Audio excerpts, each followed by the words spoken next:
Mingon ka? Akin ka. Mingon siya.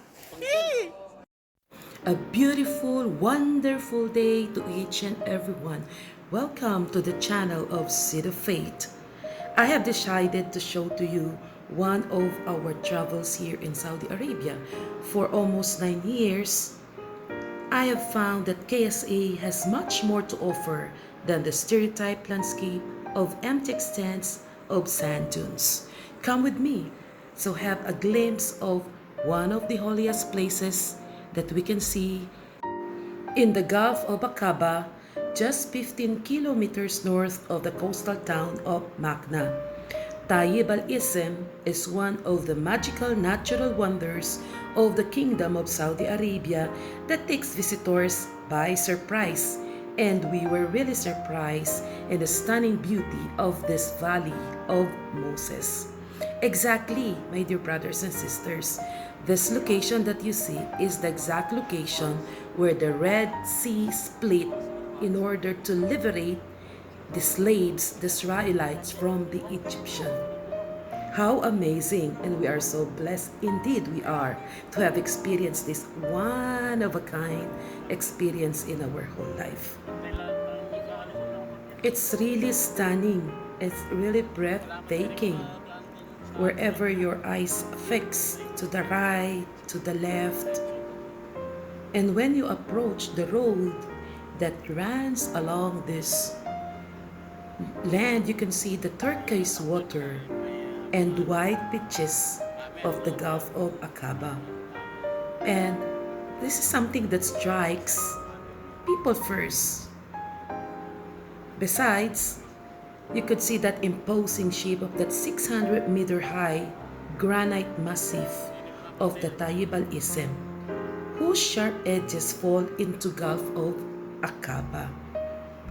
And as you get closer to a nice little palm grove ornamenting the bottom of that cliffs, the mountainside that looks towards the Gulf suddenly reveals the stunningly high edges of a narrow canyon whose entrance is just few dozen meters from the sea. And there the granite massif looks like it's been torn into two by a supernatural force. The gravel of the first 100 meters of the canyon can be driven by cars, but some boulders do not allow cars get very far. That is why they created a wooden bridge spanning the rocks, allowing pedestrians to carry on deeper into the meanders of its massive bridge through the mountain. Some people even arranged to be picked up on the other side of the massif in order to enjoy the 5-kilometer hike to reach the other side. And from the bridge of the Tayyib Al Ism, visitors see another marvel, a small stream of crystal clear water that runs through the gravel all year long. As a result, the wadi hosts numerous palm trees and reeds that create little oases surrounding by the vertiginous sides of the canyon. Mingon ka? Akin ka. Mingon siya. The grandiosity of Tayyib Al Ism has another dimension as it is directly related to religion. The territory bordering the eastern shore of the Gulf of Aqaba is the ancient land of Madian or Midian, whose capital is probably the city now called Al-Bada, where monumental tombs were sculpted in the rock later by the Nabitian people.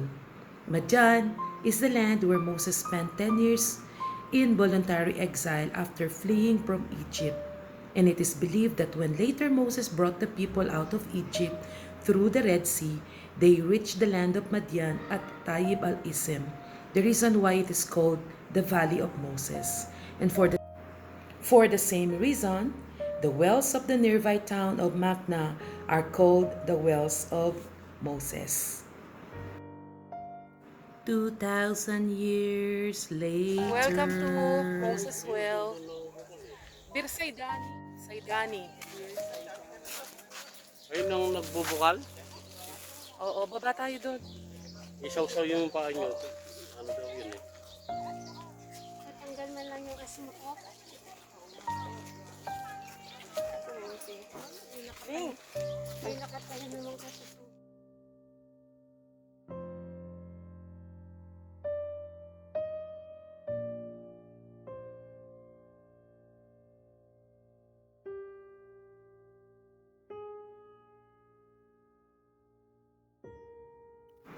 Have you ever visited Bir Al Saidani, Saudi Arabia? I do visited this area together with my husband and friends for maybe 5 to 6 times. And this is about 15 minutes drive from Tayyib Al Ism. It's located in Magna, and local tradition holds that it is the well from which Moses rolled away the stone to draw water for the flocks of Jethro's daughters. And Magna is also known as Magna is a town in Tabuk, Saudi Arabia. The Red Sea near Magna hold pristine coral reefs and is renowned as a scuba dive site nowadays. Bir Al Saidani, which is known as the Well of the Moses, they call him Prophet Musa's well, where crystal clear water comes out of the ground in several places as if by magic. The well is surrounded by beautiful palm trees, and its water runs downhill toward a lush palm grove. And on the north of the well is an archaeological site that is believed to date back to the early Islamic era. It is on the top of a mountain surrounded by date palm trees as well as other trees. The well witnessed an important episode in the life of the prophet Moses, as the well is located on a hill 1 kilometer away from the Gulf of Aqaba. It offers a stunning viewpoint on the blue waters of the Gulf of Aqaba that separates the ancient land of Madian from the impressive Sinai Mountains that are visible from the well. The road that heads toward Wadi Tayyib and runs along the irregular hilly shore with beaches where the blue becomes turquoise is quite enchanting.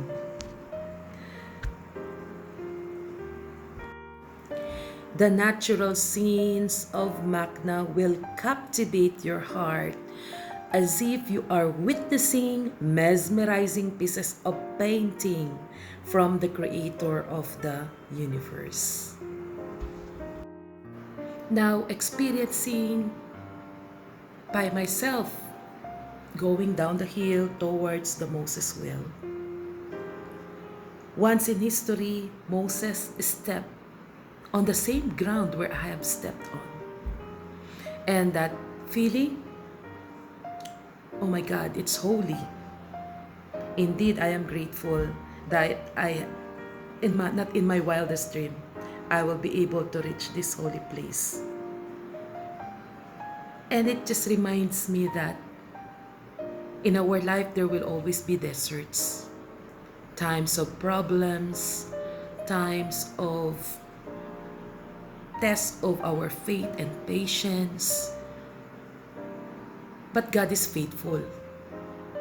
In the middle of the desert of our lives, there will be an oasis. There will always be a well of God's blessings, according to His time, according to His glory, and according to what He wills for us. It's just a matter of faith.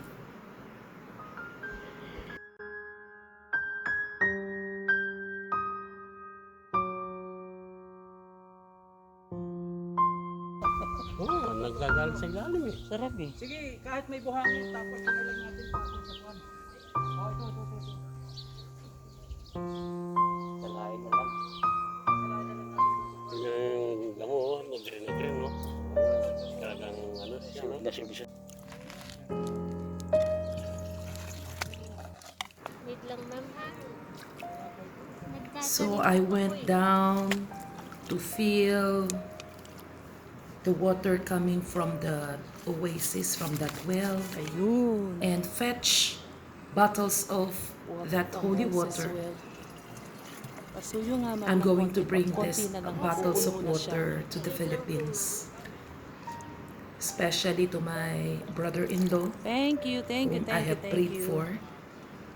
A special intention for him because he had craniotomy for 4 times, and we are praying for God's miraculous intervention for recovery and of course a fast healing.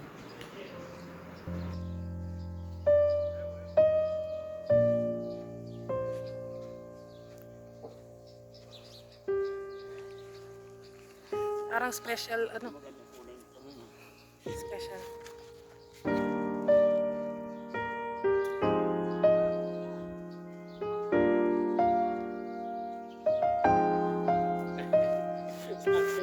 Sabi yung panahon ng pagkain. Ang sabi sa'yo, ang sabi sa'yo.